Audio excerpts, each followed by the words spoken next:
કચ્છના કેશોદના ખમીદાણા ગામે તસ્કરોને સફળતા મળી છે। 17 તોલા સોના ચાંદીના દાગીના સહિત રોકડની ચોરી કરી તસ્કરો ફરાર થયા છે। કેશોદ તાલુકાના ખમીદાણા ગામના ખેડૂતના ઘરે ધોળા દિવસે બંધ મકાનના તાળા તોડી લોખંડની પેટીમાંથી 17 તોલા સોના ચાંદીના દાગીના સહિત અંદાજે રૂપિયા 1 લાખ રોકડ રકમની ચોરી થતા પોલીસ ફરિયાદ નોંધાવવામાં આવી છે।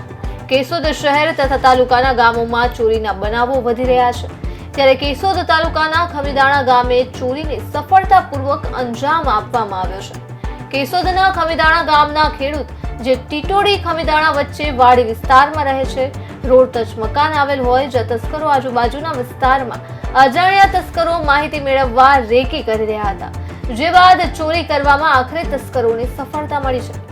કેશોદ તાલુકાના ખમીદાણા ગામના ખેડૂત નારણ મેસુર સોલંકી તેમના પરિવારજનો સાથે સોનલધામ મઢડા દર્શને ગયા હતા, ત્યારે બપોરના સમયે તસ્કરો મકાનની બહારનો લોખંડનો દરવાજો ઉપરથી કૂદી અંદર પ્રવેશી મકાનના દરવાજાનું તાળું તોડી ઘરમાં પ્રવેશ કરી લોખંડની પેટીમાં અંદાજે 17 તોલા સોના ચાંદીના દાગીના તેમજ 50,000 થી 1 લાખ જેટલી રોકડ રકમ ચોરી કરી સફળતા મેળવી તસ્કરો પલાયન થઈ ગયા હતા।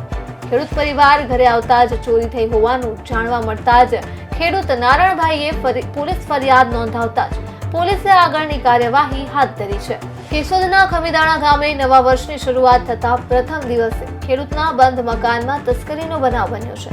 અજાણ્યા તસ્કરો ધોળા દિવસે લોખંડનો ડેલો ઠેકી ઘરની ગ્રીલ તથા દરવાજાના તાળા તોડી તસ્કરીને અંજામ આપ્યો છે। તસ્કરોએ લોખંડની પેટીમાં રહેલા 17 તોલા સોના ચાંદીના દાગીના અને અંદાજે 1 લાખ જેટલી રોકડ સહિત કુલ 10,32,000 કિંમતની મત્તાની તસ્કરી કરી હતી, જે બાબતે મકાન માલિક નારણભાઈ મેસુરભાઈ સોલંકીએ પોલીસમાં ફરિયાદ નોંધાવતા પોલીસે તપાસ હાથ ધરી, જે ફરિયાદના પગલે જિલ્લાભરની પોલીસની વિવિધ ટીમો દ્વારા તપાસ હાથ ધરવામાં આવી રહી છે। ચોરીના બનાવના પગલે લોકમુખે ચર્ચા મુજબ નુનારડા ગામની સીમ વિસ્તારમાં દાગીનાનું ખાલી બેગ તથા દાગીનાના બિલ તસ્કરો ફેંકી ગયા હોવાનું પણ ચર્ચાઈ રહ્યું છે।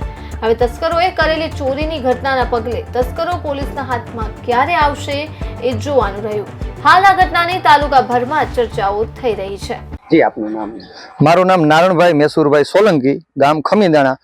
મારી વાડી સમજો ટીટોડી થી ખમીદાણા રોડ ટચ મારી સમજો વાડી છે, અને અમે 11 વાગ્યામાં 5 મિનિટની વાર હતી ત્યારે બધા સોનલધામ મઢડા અમારા બધા ભાઈઓ કુટુંબના બધા અમે ભેગા સમજી લો ગયેલ છે અહીંયા માતાજીના દર્શન કરવા। પછી અમે ત્યાંથી સમજો 2:45 વાગે ઘેરે આવેલ છે।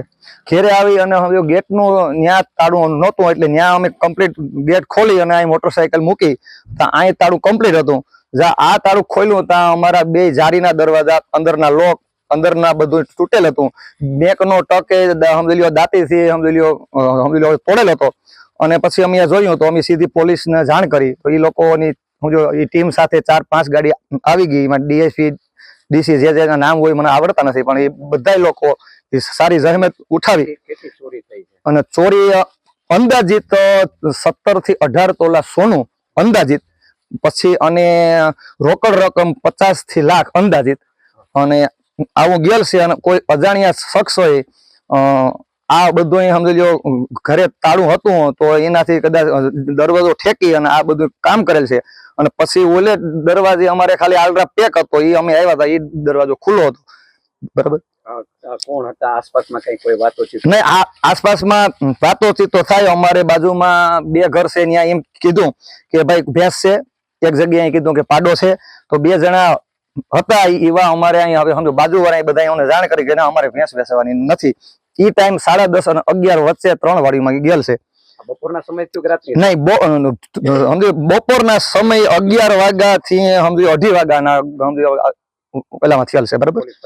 હા, પોલીસ ફરિયાદ અમે લખાણ કમ્પ્લીટ કરી દીધેલ છે, બરાબર। અને એ લોકો અહીં બધી અહીં સમજો ડોગ આવેલ છે, બધી ટીમ સાથે બધા સમજો ફિગર લીધેલ છે, બધું અહીં વ્યવસ્થિત, બરાબર।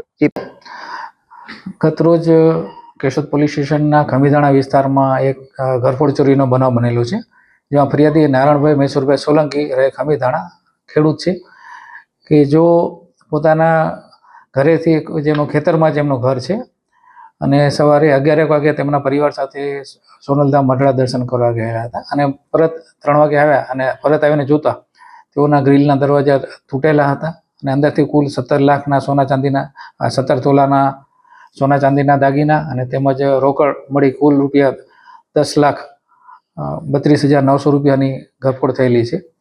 પોલીસે આ બાબતમાં ગતરોજ ગુનો દાખલ કરી ફિંગરપ્રિન્ટ એક્સપર્ટ, FSL અધિકારી તેમજ ડોગ સ્ક્વોડ તેમજ અલગ અલગ ટીમો બનાવી અને આરોપી પકડવા માટે તજવીજ ચાલુ કરેલી છે.